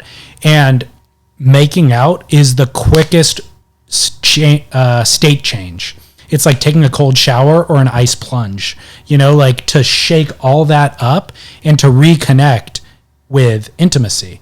And so, by the way, sex is highly important, and there's tremendous medical benefit to it, longer life, healthier prostate, everything that comes with it. So the quickest thing to actually a healthy sex life is also making out. Yeah. You want your wife to be turned on? Yes. Don't go straight to the act. No. Start with making out. Exactly. You Take a little bit of time. Exactly. And no, I think it's important. I have come from a failed marriage. I was married once before, so I know exactly what you're saying, and I've made all those mistakes. You get comfortable. You're not that stoked on the relationship with the partner, so you're like, you get home from work, what do? You turn on a show. Hey, let's just watch something, because then we can just sort of exist together. Yep. But not really. There's no touching. There's really nothing going on. And honestly, the best thing to do to save a relationship is to reach over, put your hand on your partner's hand, on their shoulder. Just take the lead. Don't wait just take it from me, man, who's screwed up. Don't wait for someone else to fix it. If you really think this person's worth fighting for and you love them, reach out and just touch their hand. Yep. And then work your way in for a little makeout sesh. It doesn't even have to be about sex, but get that connection. And it's amazing if you fight with a partner, it's amazing what connecting physically can do to just get rid of all that Solves shit. all of it. It does. And actually, sometimes the fighting makes the physical connection even more intense. Yes. Don't get into a sick cycle with that, but yes, it does. Could be unhealthy. I'm just saying. Man, this is the weirdest conversation we've had on the podcast. I'm sorry to everyone. No, it's right though. This is truly the unspoken thing. I'm shocked. You talking about friends who haven't married couple that hasn't physically touched in a long time. I'm shocked at how often lack of sex. Like I talk to friends and they're like, "Oh, we haven't had sex in 6 months or whatever it is," and I'm like, "Are you kidding?" Or years even. I think that's a common thing that nobody talks about.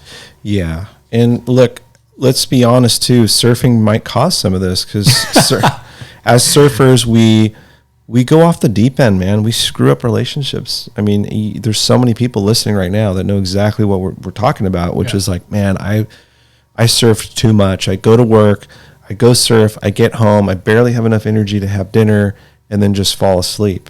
If you're smart, regardless that this isn't a gender thing, when you get home, do something physical and nice for that partner of yours, completely unexpected.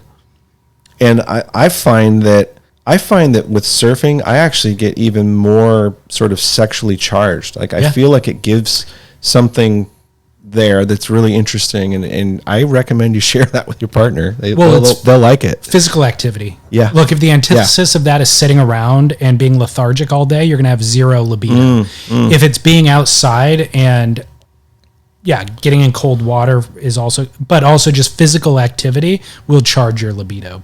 Yeah, and I'm sure biologically over time, if you believe in evolution or you believe that there are men and women and all that stuff, I do, that there's a reason. Controversial. Yeah, controversial. You're canceled.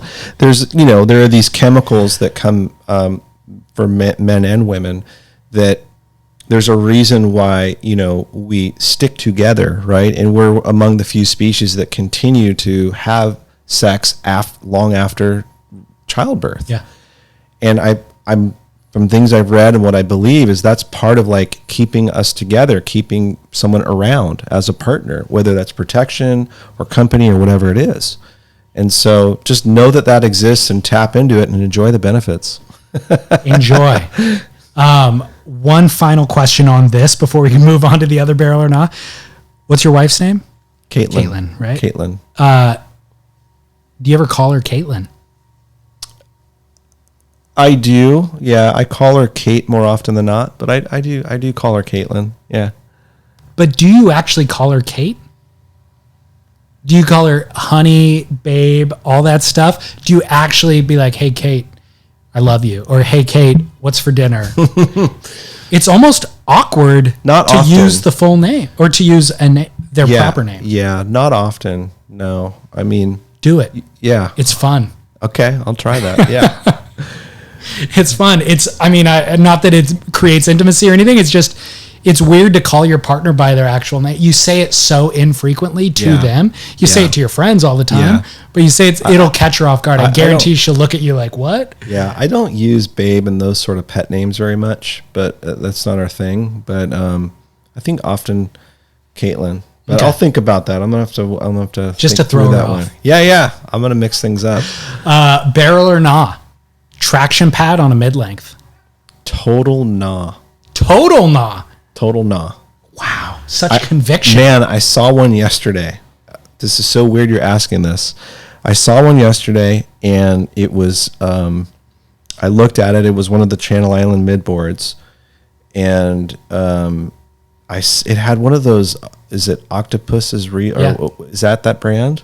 Octopus is Real. I'm like, what the hell is that? And it had a kick on it. It's like, man, if you're going to put a pad on, at the very least, do like a fish one or something that has like almost no kick on it. Because you're not going to do an air. Like, what do you need that for? And you move around on those boards. A lot of times you're riding a bit more forward. So like, and just the aesthetic alone is just a buzzkill. Let's go beyond the performance piece of it. It looks hideous. Dude, so many of the barrel or nahs that we do, or we try to provide some sort of etiquette for listeners, come down to aesthetic and style. And inevitably I get feedback of people going, who gives a crap what it looks like? You should do what you should absolutely give a crap what it looks like. Let's acknowledge style matters, certainly in surfing, but in life in general, it does. Taste matters. Absolutely. So if you try to ignore that, you're ignoring a base instinct that's embedded within all of us. Let's go ahead and acknowledge we all care.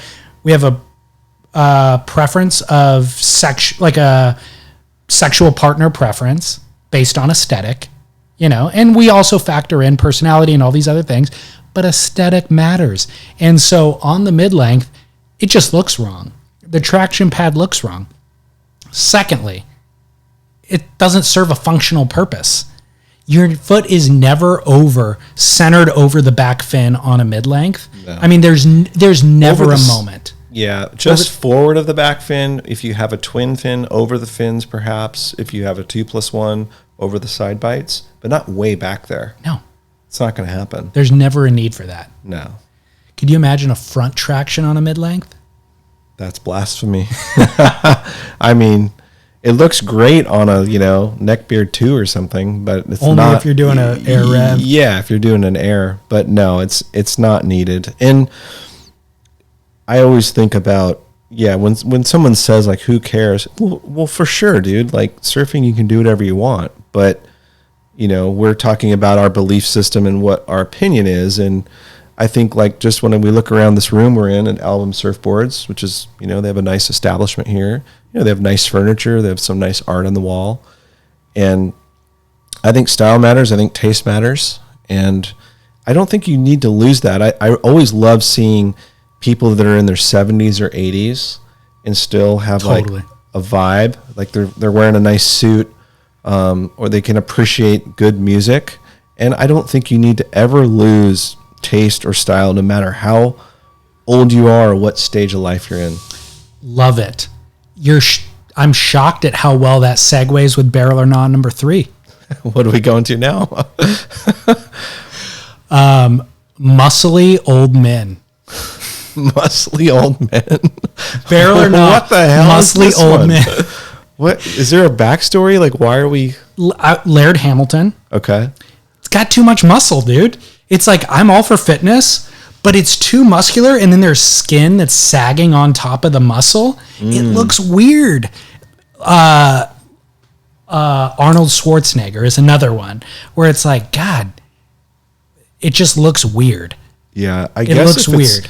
If it's naturally there, I mean, go for it. But if you've been taking stuff to get there, steroids and whatnot, forget about that. Yeah, so natural, muscly old guys. I'm saying you go to the grocery store and you see some yoked dude and you look up and he's 70. I don't ever think about this that much, but it's not something I would be concerned about. But I like a fit guy that just looks sort of natural and comfortable. I think if you're yoked out and you look kind of stiff, and it looks kind of painful, I would wonder why you would want to do that to yourself. But I think of some older guys, like I remember Dorian Paskowitz, Doc Paskowitz, the father of all the Paskowitz kids, in his 70s. I could be wrong here, but I almost feel like he had a six-pack in his 70s. No way. But I could be wrong, but he was just really fit in his 70s. And I think there's a fine line there of naturally fit, but you're not yoked in where you can't straighten your arm. That's concerning. I like lean. I like healthy. I'm good with lean muscle for an old dude, but the ones that are like actually bench pressing and curling weights and like getting like a big bicep going, that is weird as anything to me. That is the equivalent of the Orange County housewife with plastic surgery in her 70s trying to retain her youth. Yeah. It's as freakish to me. Yeah, I'm going to go with non. I'm going nah. At that age, I want to be surfing in my 70s. And I think of someone like Jock Sutherland. I can go down a list of people that still rip in their 70s, but they're more of that sort of lean, linear, stringy kind of muscles, which serves us better as surfers. We want to be flexible, because if you get too ripped like that, you're probably going to pull a hammy or something bad's going to happen. I agree. It's strictly, at that point, it's strictly for aesthetic. I used Laird Hamilton as an example, and it might not be the best example because Laird's functional. Like, I don't know how many bench presses Laird's doing in a week. Probably not that many. He's getting a lot of his muscle from recreation. Well, look, I think the simple answer is your fitness should be, it should just be for health reasons, not for vanity reasons. Correct. Vanity and I think if it's vanity driven, because I have a studio space that's in this industrial work area, and right around the corner from me is a CrossFit gym. And I'm not going to bag on CrossFit. I think people are there getting healthy and take care of themselves. That's awesome. But it's to a point where like everyone in there looks like Instagram models and they're so gnarly ripped. I'm just like, man, that's just very vanity driven. Yeah. And that must be tiresome. Totally. That's pretty hard. It's like having a podcast. Like, how do you keep up with that? Dude, I had a conversation like literally 2 years ago. I was having a dinner. I was at a friend's house for dinner, and I go, yeah, I don't know like how much longer I can this schedule. I have this podcast and that podcast and these work obligations and these personal obligations. I feel like I'm on this hamster wheel and I don't know how much longer I can keep it up. And the husband looks at me and goes, dude, you've been doing it for 5 years. I think it's officially established. I was like, oh yeah, you're right. I guess it is. I am keeping it up, yeah, you are. I don't know. But it feels like this endless thing. But the vanity aspect, thankfully I've grown up surfing. So I've actually never been to a gym in my life. I've been to yoga studios, but I've never stepped foot in an actual gym. And I had this kind of innate confusion about gym rats, which was, my question was, to what end? Like surfing, it's a recreation and I'm getting fitness, but it's so that I can get barreled. Like there's a clear objective here. You're going in just to pump weights. To what end? Are you a football player? Because that would be an end goal. Are you a rock climber? That would be an end goal. But is it strictly just so that you have a bicep? I think it's for attracting sexual partners or to feel sexy or to feel... I mean...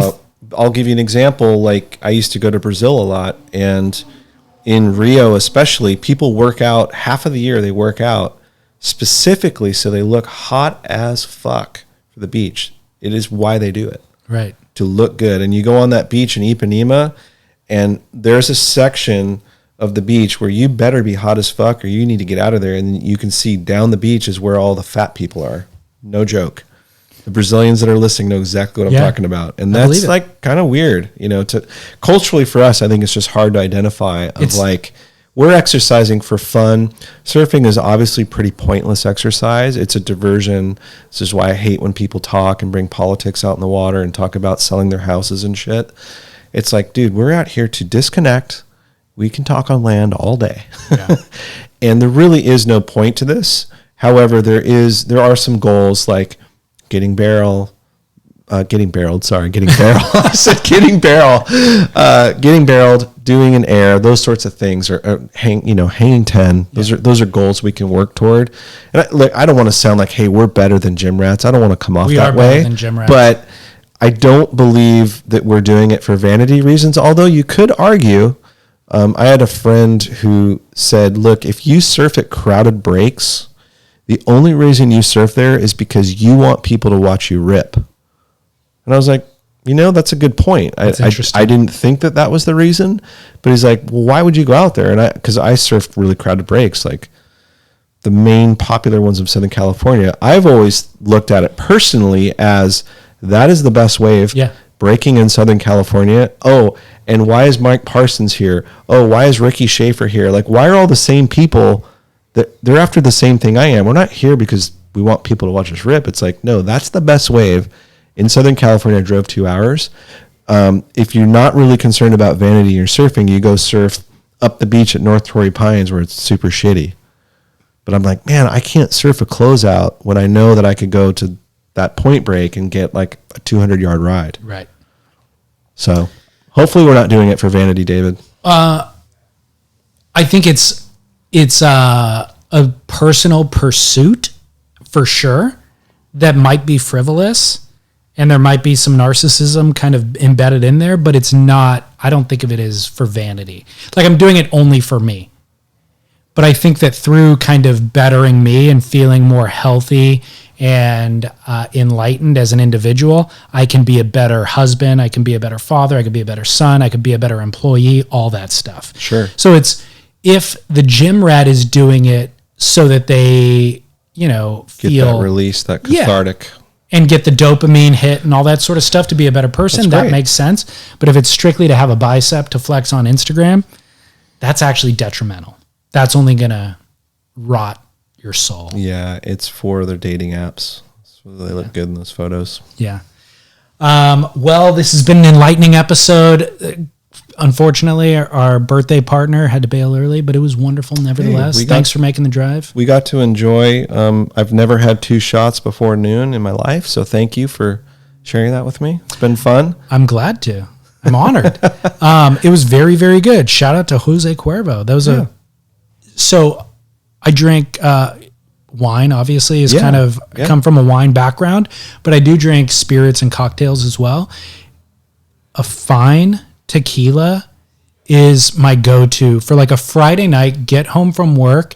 If you want to just like chill at 5 o'clock and relax and unwind with your significant other, tequila is where I would put my money. I'd rather spend money on a tequila than I would on whiskey, gin, anything else. For a meal, I'm having wine. For a post-dinner cocktail, I'll have whiskey. But tequila is where I want to start the evening. And this was right up there with the best. Great. I'm on the same page. This is what all the triathletes go for. I guess you don't get the sugar spike or something like that. That's what they say. But hey, thanks for having me. It's always fun to be here. Thrilled, dude. And thank you to Album Surf for hosting, as always. Yeah. This has been I'm a fan of what those guys do. So thanks for letting us be here. All right, Devon, do you want to come up with a sign-off? Do you have one that you can come up with on the spot? Since you're a podcast regular now, a way to sign off. What was that one? Oh, see you in the water. No, that was who was that? Was it like Sam George or one of those guys? They used to be on that Surfer magazine. No, Sonny Miller. Sonny Miller used to say that as a sign off at the Surfer magazine ESPN show in the 80s. No way. I'll see you in the water. I'll see you in the water. Well, thanks for bringing it back. That's a good bit of trivia. All right. Until next time, Devon. Thank you. Later.